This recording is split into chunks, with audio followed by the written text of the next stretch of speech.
Hey everyone, you will become Lucid back here again today with an all-new season of Nightmare Fuel, the series where I read, analyze, and review creepypastas, play creepy games, and seek out creepy gaming Easter eggs. Today we're going over an oldie but a goodie JVK1166Z.esp, a Morrowind mod creepypasta. So without further ado, I do want to get into this, so let's get started.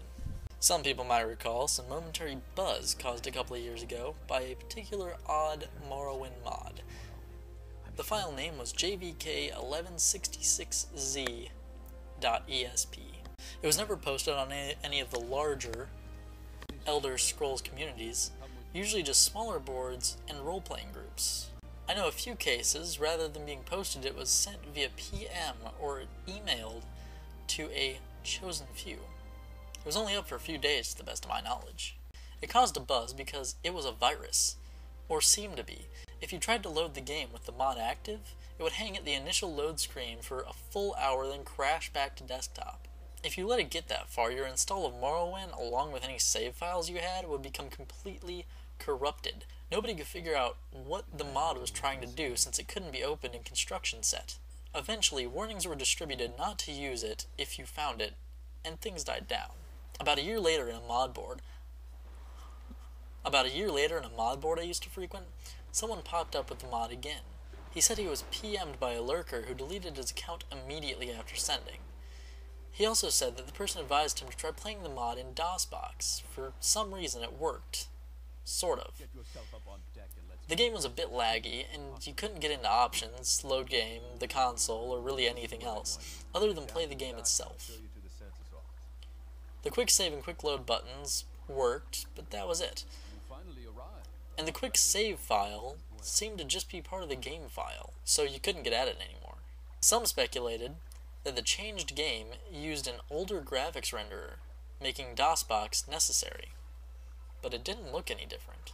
This part I can speak about from personal experience.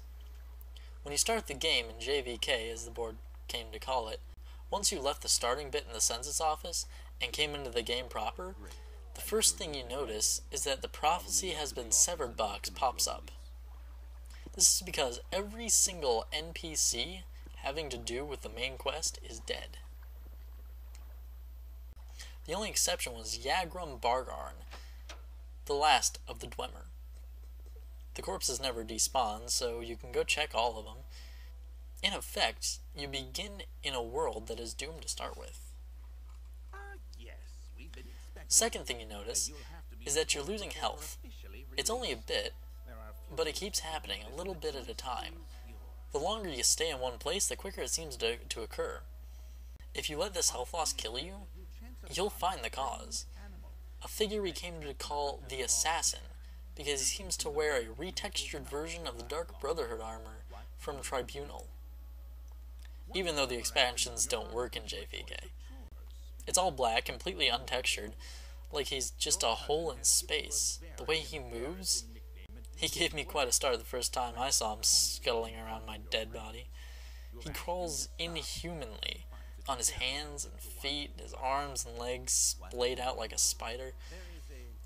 You'd usually only see him after death, crawling around and over your body just before the reload box popped up. Occasionally, you could catch a glimpse of him, darting around a corner, or crawling on a wall or ceiling. It made the game very difficult to play at night. Other than that, the only noticeable difference is that at night, at random intervals, every NPC in the game would go outside for a few minutes. During this time, the only thing they would say when hailed is, "Watch the sky."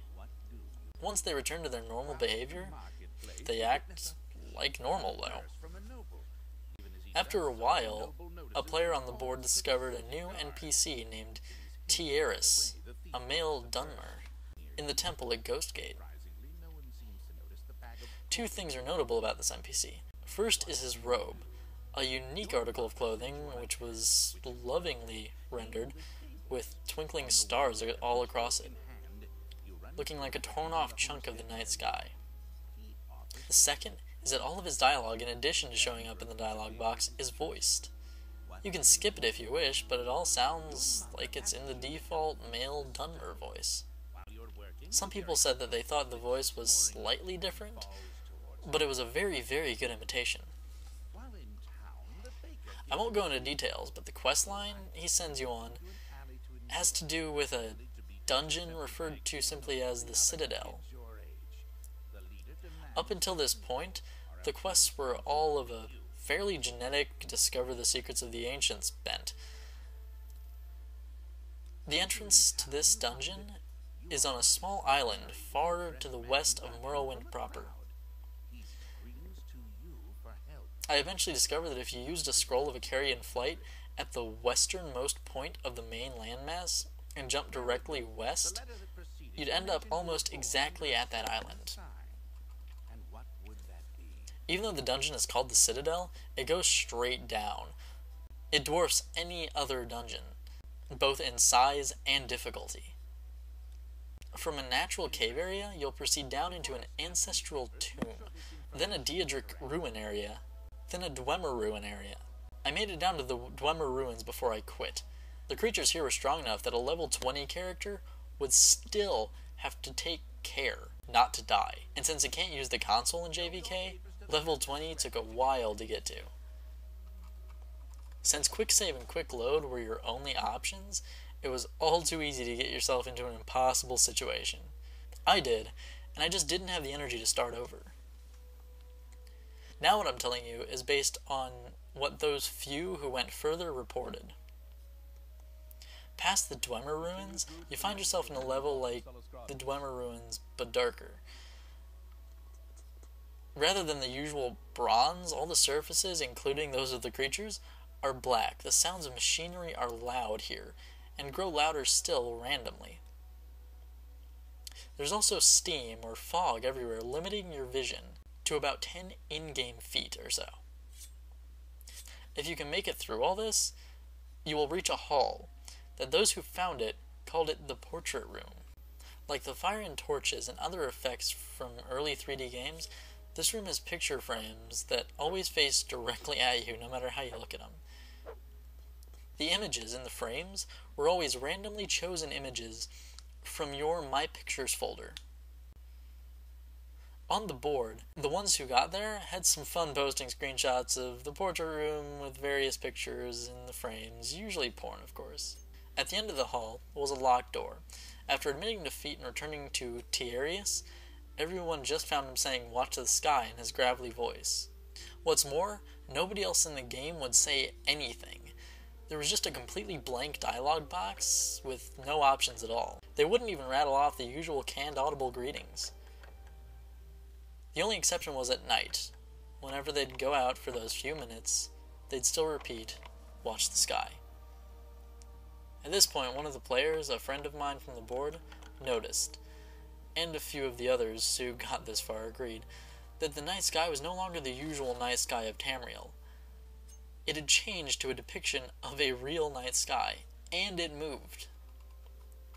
From this point on, everything is based on what this one person reported. Eventually, he got himself kicked from the board, but I kept in contact with him for as long as he responded. According to him, based on the constellations and planets, the sky started around February 2005. If you died, loaded, or went back into the Citadel, it would start over.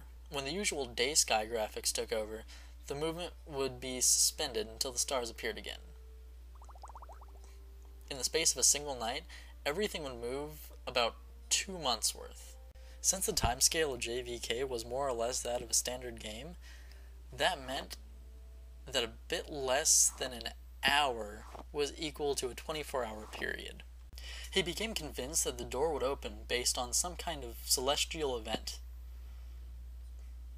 Of course, waiting for that meant leaving the game running.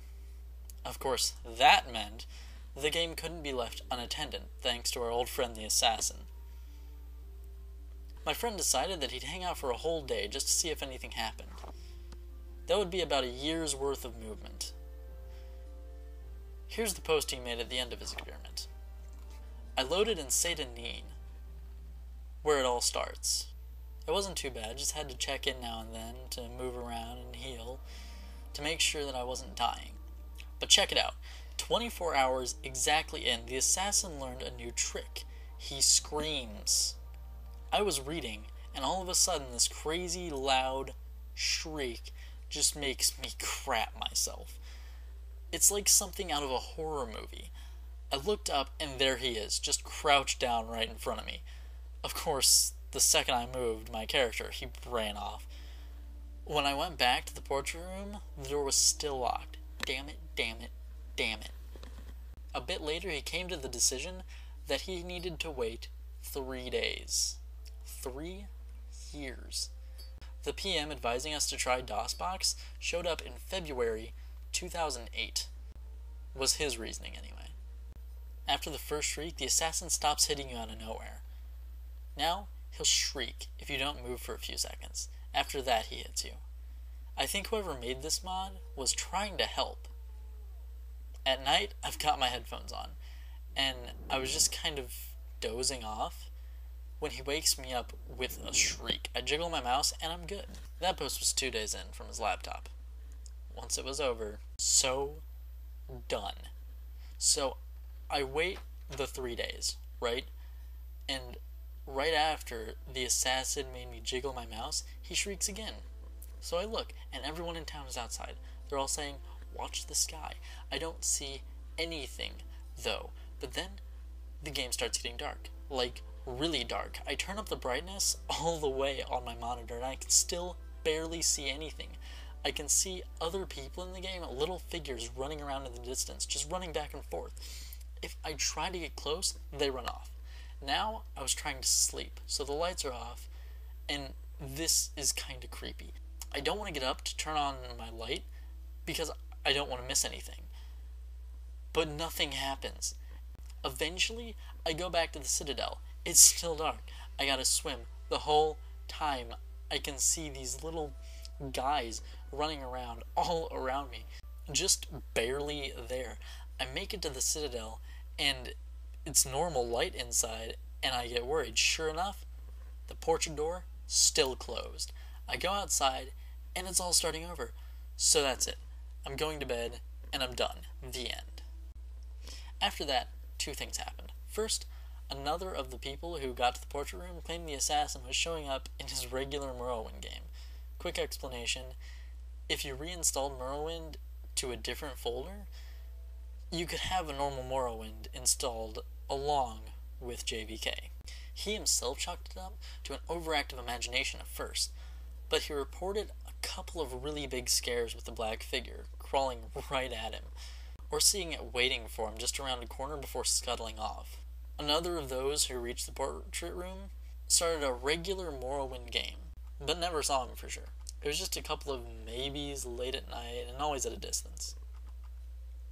The second is that my friends started getting really abusive and short-tempered on the board, though we stopped talking about JVK entirely. It got so bad that he was soon kicked off. I didn't hear anything from him for a couple weeks after that. So I sent him an email. This was part of his reply. I know, I shouldn't, but with classes out, I've got some time, so I started up JVK again. It's almost 2011, and I think I've got the sleep madness, but stuff is happening. It's still dark. Once it gets dark, it never gets any lighter. It just stays like that. The people moved a few months ago. Everyone in Saint Denis just went to this little bandit cave and moved in. They killed the bandits inside, and now they're just standing around inside. They don't do anything anymore. They don't say anything anymore. They don't do anything when I click on them. I quick-saved and killed one, and he just stood there until he died, without fighting back. And it's like that everywhere. You have to walk, since the quick travel people are all in caves now. But all the cities and towns are just deserted. All the people in the caves and tombs, everyone in Vivek is down in the sewers. I'm going to Ghostgate next. I want to see if Tierras is still there. I'll tell you what he says when I get there. I replied and said I wanted to see what he said do, and waited a day. When he didn't reply, I mailed him again, and a couple hours later he sent me back this. Sorry, I totally forgot. So, it's 2014 now. Since it's always night, the stars are always moving. The whole screen is dark, but I can still see the brightest stars moving around. Tierras was gone, everyone in Ghostgate was gone. I don't know where they went. They're not in any of the nearby caves. But there's new stuff. People still don't say anything, but their eyes are bleeding. It's so dark that even with a light spell, you have to get right up against them to see. But there they are, little dark streaks coming from their eyes. I think I gotta be getting close. I know this is stupid and there's no way the payoff is gonna be worth it, but I just want to be able to say I stuck it out. I got that one during the day. Later that night, I got this follow-up email. Some of the planets aren't moving right. It's kind of pissing me off. If this keeps up, I won't be able to keep track anymore. It's almost 2015 now, I think. You know, I just now noticed that there aren't any monsters anymore either. I'm completely alone outside now. The main quest people's bodies are still lying around though. I went to check on them. I don't need headphones anymore, so I just leave them off. When he shrieks, it's like he's screaming right in my ear. I think I even kind of anticipated. He's around a lot more now, a lot closer. He's different from the other people who started showing up. Remember? They kept running around just where I can barely see them. I have to admit, it's kind of creepy at night. Sometimes when I go to the bathroom or whatever, I swear I can see something out of the corner of my eye. I'm keeping all the lights on now. I sent him a letter, jokingly telling him to get some real sleep, and left it at that. 2 mornings later, I found this in my email. It was the last thing I heard from him. After this, he stopped responding completely. I just got up from a serious nightmare, I think. The assassin shrieked at me, and when I opened my eyes, he was there, crouching over me. His arms and legs were longer, more like a spider's. I tried to push him away, but when I touched him, my hands went inside, and I couldn't get them loose again, like he was made of tar or something. Then I woke up. I thought he was gone, but when I looked at the monitor, I wasn't where I was. I was in the corpusarium with the Aggrum. For once, the light was okay, and I could see him all bloated on those mechanical spider legs. I sat down on my computer and he started talking to me. Not in the box, but really talking to me, in Tiaris's voice. He knew things about me. He told me things that I never told anyone. Some things I totally forgot about. He told me that almost nobody had made it this far, and that the door would open up soon. I just had to hang in a little while longer. He said I'd know when it was time. He said I might be the first one to see what was inside. And then I woke up for real, but I was at the computer. I still wasn't where I was. I'm swimming out to the Citadel Island, and I can hear this tapping. It's at my window. It's over my left shoulder, so I'm sending you this because I left my laptop by my bed. To the right. Just a little tap, tap, tap, tap. Like he's knocking his finger against the glass. I still might be dreaming now. So I guess that's the end of the story. I know there's a few other stories floating around about this mod, but this is the only one I know to be true as far as it goes. I deleted my JVK copy of the game pretty much right after I gave up, but I'd like to get the mod again. If anyone still has a copy of the file, I'd like to see some of this for myself. So there it is. I love the pasta for a couple reasons. The description of the creepy spider-like assassin was awesome. It gave off this Slender Man vibe, which is so perfect. I also love that most of this pasta was written from someone else's perspective. It wasn't another, I'm the author, so I'm special and I get to have all the fun. It was a collaboration of the mod community, the forums, and this guy's friend.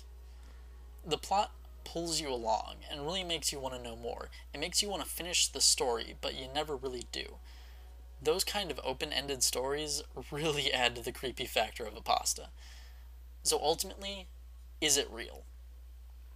No. To the best of my knowledge, if a mod by this name did ever exist, it was only a broken porn mod for Mac.